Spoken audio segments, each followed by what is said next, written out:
The city of Pines was not spared from the wrath of Typhoon Uwan. Let's get an update about the recovery efforts in Baguio City. We'll be speaking with Baguio City Mayor Benjamin Magalong. Good morning, Mayor Benji. Good morning, Attorney Karen. Good morning to our viewers. Good morning po sa inyo lahat. Mayor Benji, how's the weather in Baguio today? Well, we're still experiencing, intermittent rainfall. Medyo malakas-lakas pa rin ng konti yung hangin. Actually, yesterday, we were expecting some improvements sa weather pero hindi na nangyari. We had the strong rains, strong winds. Yung wind na hinto ng mga 2 o'clock in the early morning today. Yung rains, huminto siya ng around 11 o'clock kagabi. And we were really surprised on the impact of Super Typhoon Uwan dito sa siyudad ng Baguio. Very minimal yung aming damage dito and we're looking at the cost of damage at around siguro less than 1 million lang dito. Nagulat din kami. In fact, wala kaming death, wala kaming missing, wala kaming injuries dito sa siyudad ng Baguio. Would you say yung pagkababa po ng mga walang zero casualties, pero yung in terms of the losses, the monetary value of the losses sa Baguio, it's because of the preparation that you undertook as a city?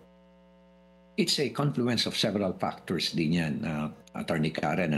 Unang-una, ang laki rin kasi ng impact ng Sierra Madre sa paghina ng bagyo. Although napakalakas pa rin nung tumama yung bagyo rito sa siyudad ng Baguio. Something that we have never experienced siguro for the past 5 years. Talagang napakalakas. And it lasted for about, siguro yung intensity lasted for about siguro mga more than 6 hours. Pero yung succeeding na heavy rains and strong winds, tuloy-tuloy yan for the next 24 hours. Another is yung sa Cordillera din. Siyempre, yung Cordillera Ranges, ang laki rin ng impact. And of course, yung aming preparations at yung cooperation ng community. Kaya ganun siguro. We did a lot of preemptive evacuations. Dito, umabot nga yung aming number of families na naapektuhan ng preemptive evacuation, 67 families. But we reached as high as 222 families sa ating mga evacuation areas. Yung mga na-evacuate po, nakabalik na po ba sila sa mga tahanan nila as of today? Hindi pa. Meron pa kaming as of 6 o'clock early this morning, meron pa kaming mga 56 families representing about 219 individuals. So unti-unti na bumabalik. Meron kaming mga 5 bahay na partially damaged. Pero ang talagang malaking casualty rito yung aming mga trees. We counted about 47 trees na natumba. Fallen and felled trees dito sa siyudad ng Baguio. Assorted yan, hindi lang pine trees. And because of that, marami pa po bang mga kalye na hindi passable at the moment because of yung mga fallen trees? If you're referring to the main thoroughfares, dito sa loob ng Baguio mismo, bukas na lahat dito sa Baguio. Ang bilis namin makarecover dito pero resilient kami. In fact, we're now undergoing a 3-year resiliency grant. This is actually our 2nd year. Another is sa main thoroughfares naman, ingress and egress of Baguio City. Yung Canon, temporarily sinara nila because nagkakaroon ng ongoing clearing operations doon. Pero kahapon, bukas yun. Bukas yung kahapon. Yung Marcos Highway, Nagilian, bukas din. Nagilian ngayon, ongoing din yung clearing pero bukas na siya. Meron lang problema yung Ambuklao Road, Ambuklao, Nueva Vizcaya, at hopefully mabuksan din ngayong araw na to. Tapos yung San Pascual Road, ito yung Asin Road na bagong ingress and egress ito, nagsara din to because of landslide dyan sa Benguet area. Kailan po aasahang bubuksan yung Cannon Road po, Mayor Benji? Hopefully, Attorney Karen, ngayong araw na to. Pinapalinisan kasi natin, nakiusap tayo sa DPWH na kung pwede. Linisan kasi may mga dumadaan doon delikado pa rin, peligro. In fact, yesterday I went to the rock shed. This is already part of Benguet. Pero I decided to go there with my team para tingnan namin kung anong situation din. Okay naman yung rock shed, although alam naman natin siguro na nagkaroon ng significant na damage yun, pero pwede pa rin, passable pa rin yun. Right now, in terms of power naman, we would like to inform you na 69% na-restore na. meron pang 31% na medyo nagkakaroon ng mga technical difficulties because ito yung mga natumbang mga poste and they have to replace it. May mga major lines ang Beneco, yung aming cooperative dito, na talagang very challenging din. But they promise that in the next 48 hours, siguro ma-restore nila 100% yung aming kuryente dito sa siyudad ng Baguio. Okay. Meron po bang mga areas na binaha sa Baguio City? Sa awa ng Diyos, wala. Wala naman. Talagang binantayan namin. Ang laki nga ng improvement. Dati-rate, yung aming lagoon, puno-puno na kagad yung tunnel doon, yung main tunnels doon, na talagang nag-drain ng rainwater. Talagang punong-puno lagi yun ng basura. Tapos for the over the years, unti-unti. And this year, talagang halos 1/8 lang yung napunong basura doon . So significant talaga yung change na rin ng behavior ng mga tao dito sa Ciudad Baguio. Opo, in the past, meron po mga areas na binabaha, even dun malapit sa may Burnham Park. So, would you say na sa inyo po, sa city ninyo, yung pagkakawala ng baha ngayon, it's because, one, meron ba kayong mga flood control projects na gumagana? At pangalawa, yung maintenance nyo po, yung mga garbage and waste management and clearing and drainage maintenance? Yun yung talagang tinutukan namin, yung clearing of our drainage systems, waterways, lalo-lalo na yung mga drainage inlets. Talagang kailangan linisan yan dahil nga ang matinding item or bagay na talagang nagbabara dyan are actually the pine needles. Kaya 1 week before the typhoon, at arrival of the typhoon, talagang kailangan talaga matindi na yung clearing. Nagpapasalamat din kami sa mga barangay dahil talagang dumalaw din sila ng husto. Tapos yung garbage, 2 days before we got hit with the typhoon, wala nang collection. So ngayong araw ngayon, nag-resume yung collection ng garbage.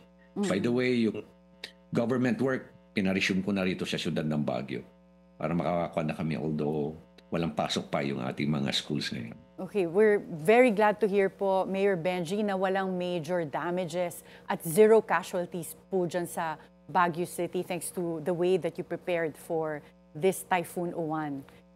And Thank you, Attorney Karen. Mayor Benji, since we already have you, we want to ask you about another issue that is also very recent but also has dragged your name. Si retired broadcaster po Ramon Tulfo has alleged that several prominent individuals are behind a supposed effort to destabilize the current administration. And dinabas niya po yung listahan. Pero nandun po kayo sa listahan among other prominent personalities like sila former Executive Secretary Vic Rodriguez, former Secretary Mike Defensor, Chavit Singson, Senator Rodante Marcoleta, Colonel La Chica at Ferdito Pasio, among others. At ang alleged possible financiers are Vice President Sara Duterte, Congressman Pulong Duterte at Chavit Singson. Pero yung pangalan nyo lang po yung may nakalagay na for confirmation. But what is your comment about this? Thank you very much, Attorney Karen, at na-raise mo yung issue na yan. Ako nga, natutuwa nga ako dyan sa kwan na yan. Lalagay nila yung pangalan ko, pati lalagyan pa nila ng for confirmation. Pero ang intention dyan, ilagay talaga yung pangalan ko. Alam mo, Attorney, I've been there, and I know how it is to coordinate, how to conduct all this destabilization because we did it in 2006. Napakahirap yan. Hindi basta-basta ginagawa yan ng nagsusulatan o kaya nag-i-email o yan nag-text yan. Talagang kailangan na series of preparations yan, matindi yan. And I've never been involved in that since the time na natapos yung 2006 na nakulong kami. I promise not to get involved in that. Kaya sa aking mga speeches ngayon, because I am invited in, to talk 2 times, 3 times a week, sometimes 4 times a week pa nga . Lagi kong binabanggit yan that I totally support social activism, especially encouraging young people to join social activism, provided that it is done within the confines of the law. Ang lagi ko nga sinasabi sa kanila huwag niyo akong gayahin. Because it will never help this country, it will never help you as well. Kaya yung ginawa nilabas nila yung pangalan ko na yan, isa lang ang masasabi ko dyan, talagang pawang kasinungalingan. Thank you, Mayor Ah, Benji. At palagay niyo po ba, bakit kayo sinama dito? Is it because of 2028? Is it anything to do with possibly you running for a higher position? Or ano kaya po yung naging intention? Ayoko namang maging politiko to, no, yung comment ko. Pero the way I see it, it's really a very orchestrated character demolition operation. Dahil nga rito sa aking kampanya laban sa corruption. Kaya I'm pretty sure na so much money are being shelled out para talagang sirain kami rito. Kaya kailangan and to give up the crusade, ano? I abandon the crusade, but we're not going to give up, ano? For the sake of our children, our young children, and for the sake of our country, we are not going to give up. Maski na maski na i-threaten pa nila yung buhay namin, we're not going to give up. Thank you so much, Mayor Benjamin Magalong, and good luck po dun sa continuous recovery efforts ninyo in Baguio City. Thank you, Attorney Karen. Please take care. God bless. Thank you. You too, sir. Two major weather disturbances, Tino and Uwan, hit the Philippines in a span of 2 weeks. The whole country is now under a state of calamity to better provide aid for residents affected in various provinces. But can we sustain these relief efforts? And if another storm hits, we have to find a way to stop this cycle of destruction and rehabilitation. And we have to find a solution soon. Join us again tomorrow for conversations on issues that matter. I'm Attorney Karen Jimeno. Always stay at the forefront.